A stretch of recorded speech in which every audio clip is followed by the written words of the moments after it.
Everyday superpower, we talk body language, relationships, human dynamics, game, and everything in between.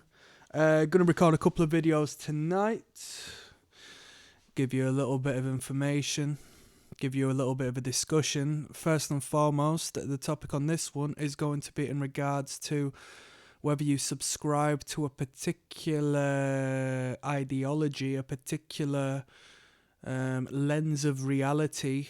All of them are right. We're going to talk about attraction, and we're going to talk about people who subscribe to a red pill philosophy.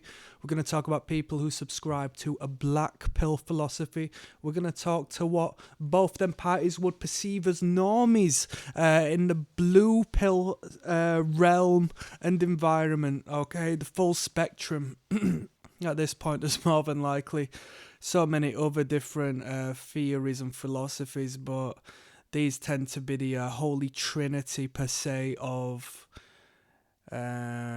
dating advice, information, and so forth, right? Some people, really dial down and emphasize and concentrate on one more than the other and blah, blah, blah, right? But the reality is they're all right. They're all correct, and there's vital information to be learnt from each school of thought.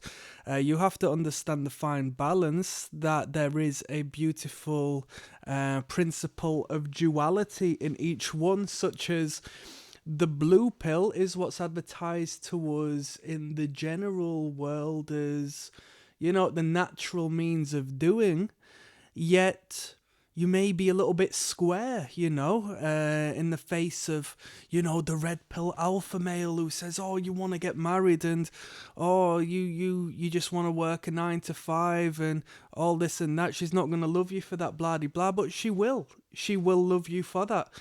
The blue pill perspective is of benefit to the father figure, of the provider role, of the beta role. And the beta role isn't said in disrespect to the character. There is an alpha and there is a beta, and women are attracted to both parties. The beta is the fatherly provider figure, and he can very easily take the woman off of the alpha male who relies purely on genetic, The woman is interested in both parties for different reasons, and it is a spectrum as to what side do you tend to lie on the most, and you can amplify each and both. Red pill, a little more emphasis on the alpha male traits per se. Arguably, the black pill and the red pill, a little more emphasis on the alpha male traits, i.e. the red pill say you need to get into the gym, or you need to, create this substance external to oneself and your true self in order to appease the woman, whereas paradoxically you are really now putting yourself in hoe position beneath that woman by trying to appease her as opposed to her pursuing you,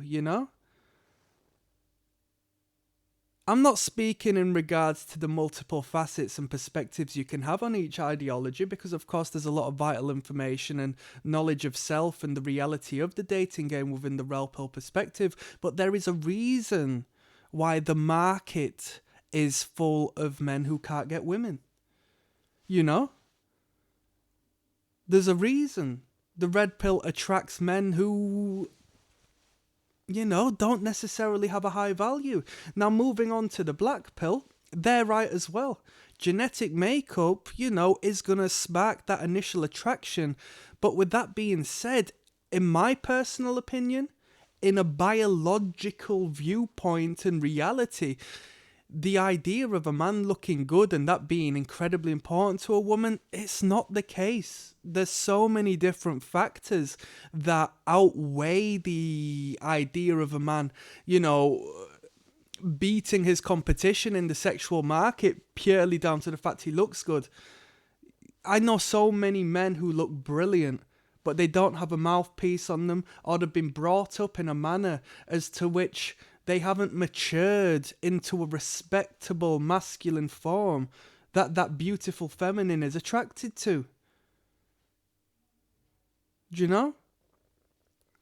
So there's a lot to take on each one. Of course, that black pill perspective is a projection of the man and the masculine's wants and needs, i.e.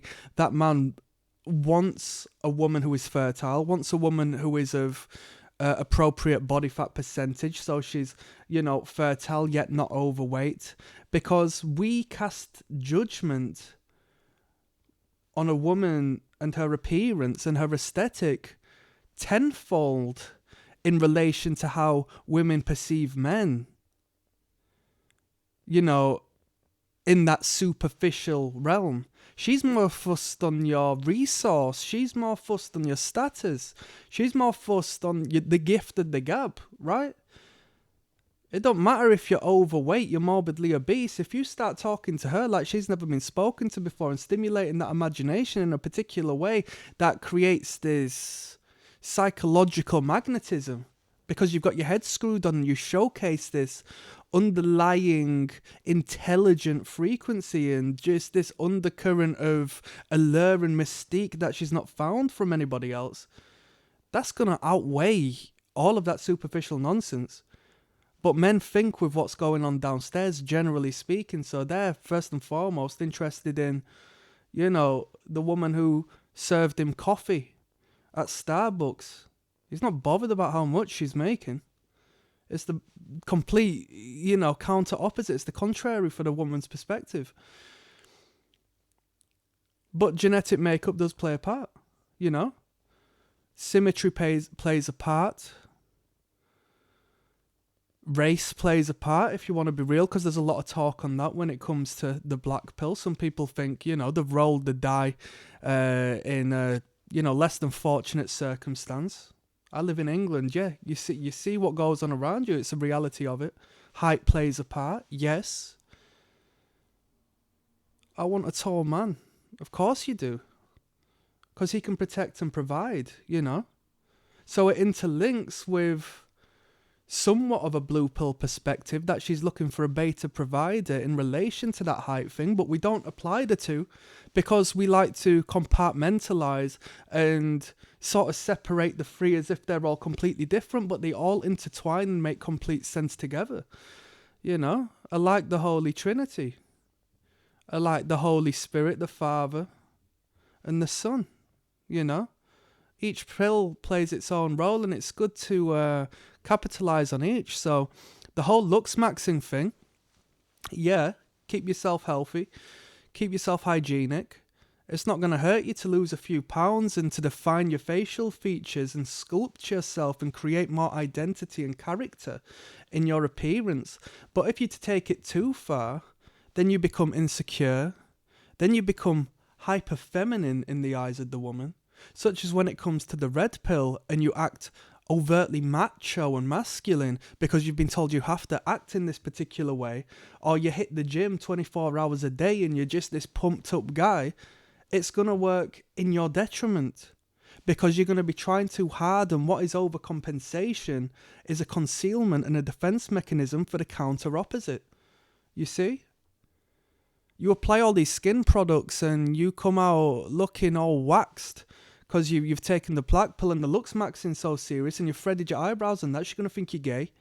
You go to the gym 24 hours a day, you look like some big steroid beast. You're going to get so curious and upset when you see her more interested in the skinny guy who hasn't hit the gym in his life. You're going to think, oh, wow, why? I thought this was the be-all and end-all. I thought woman based her market value upon my physical appearance. That's what these men told me.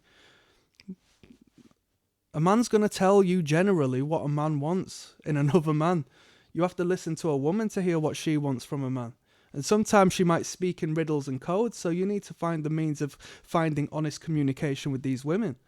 And if you want to do that, you need to create genuine friendships, and you have to friend zone yourself with these women in order for them to trust you and not be threatened of you, and to have genuine, constructive conversation. And that's where the magic key is. And then she works as a third party. She's your wing woman. She works as a triangulation as such, as where other women perceive you with women.